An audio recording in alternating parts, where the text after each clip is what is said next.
was born and raised in Walsenburg and moved away for a small period of time. I went to school at CU Boulder up north, learned how big cities operate, got my real estate license, but truly missed the sense of community that we have here, all the outdoor recreation, the hiking, biking, fishing, camping. So I decided to move back in the middle of the recession, not knowing what I was going to do to make a living, but knowing my heart was here and this is where I needed to be.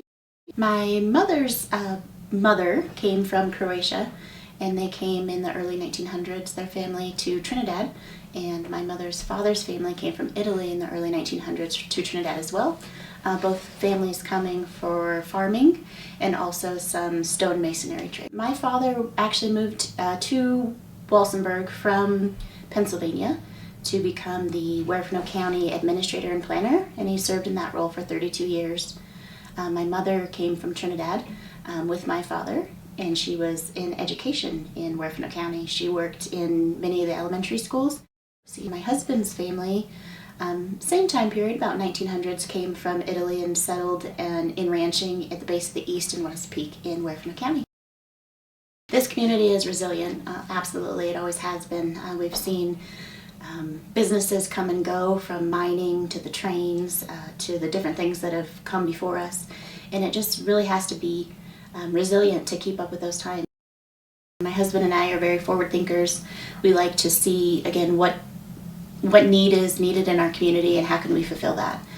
So starting with creating a real estate business, our primary desire was to create as many jobs as we could, because we heard in an economic development class that was put on by the state of Colorado that for every one job created in Huerfano County was equivalent to 297 jobs in Denver. And at that point we thought we could have a greater impact in our community by creating jobs. And Code of the West was founded, and we are proud to employ 50 local employees in addition to 11 support staff. From there we saw a big need for redevelopment on our main street.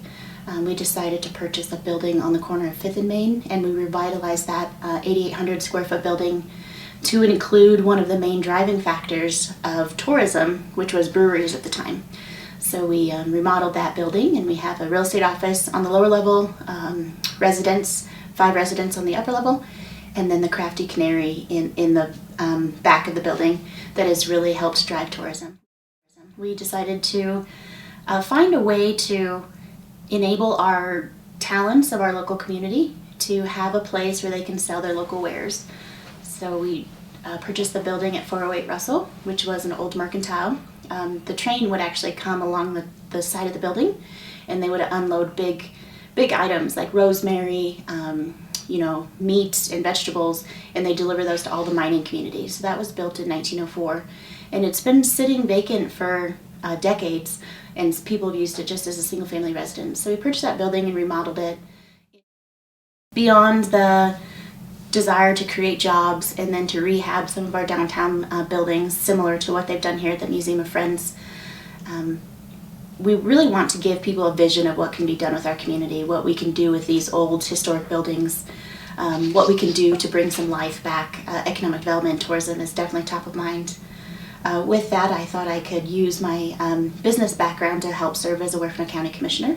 And so I've served 2.5 years of my first 4-year term as a Huerfano County Commissioner, just trying to bring steady growth to our community.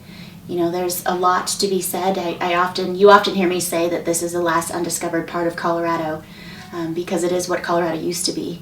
And so helping people find that beauty, whether it's through tourism or relocating to help develop the economy, is a big part of my heart. I really miss the sense of community. I miss going to the grocery store and seeing people you know, knowing who to call when you need something, or just having that support group that's far extended from your family.